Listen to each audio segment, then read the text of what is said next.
You're dead. In America, the idea of individualism had become central to the politics of the Cold War. What are you, bulletproof? Get out from behind that tree. Because it was what defined the United States against the collective ideology of Russia. At the heart of it was the picture of a strong, confident individual living an independent life in the new giant suburbs outside the old cities. My gun won't shoot that far.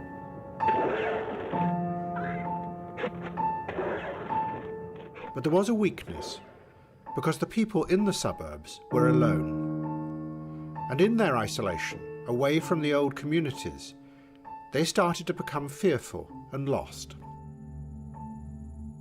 Out of these fears came a paranoia that was fueled by groups on the extreme right, like the John Birch Society.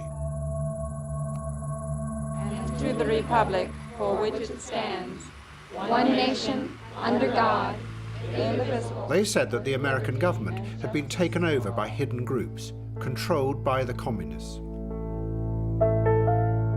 And at the end of the 1950s, a theory spread like wildfire through the suburbs that President Eisenhower himself had really been put into power by the communists. He is a dedicated, conscious agent of the Russians, the head of the John Birch Society said.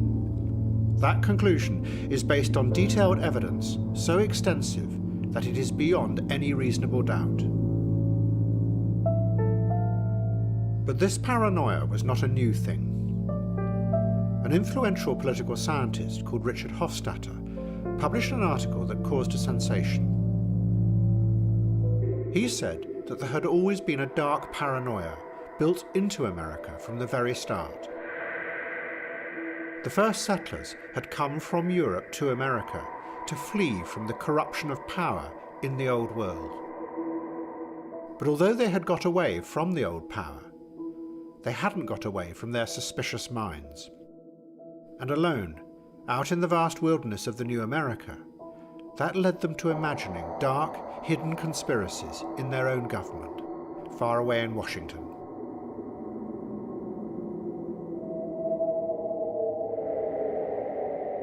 One of the first of these, in the early 19th century, said that a secret group from Europe, called the Bavarian Illuminati, were running a giant conspiracy in America to destroy the new democracy.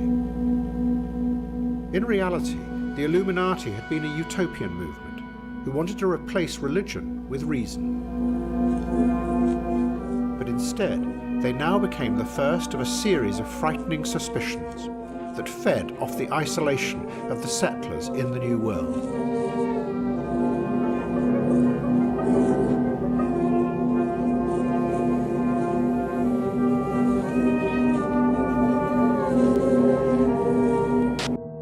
The paranoia in the suburbs, Hofstadter said, is just part of a much larger darkness built into the very structure of America itself, that was feeding, yet again, on people's separateness and isolation.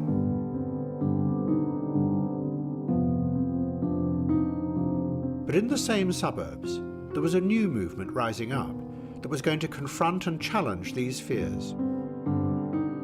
It was driven by a radical individualism that said that you as an individual can shape the world the way you want it to be, not accept what the dark fears tell you it is. It would be one of the main foundations of the counterculture movement that was going to spread throughout the West. But now it was just beginning, born out of odd moments across the suburbs of California.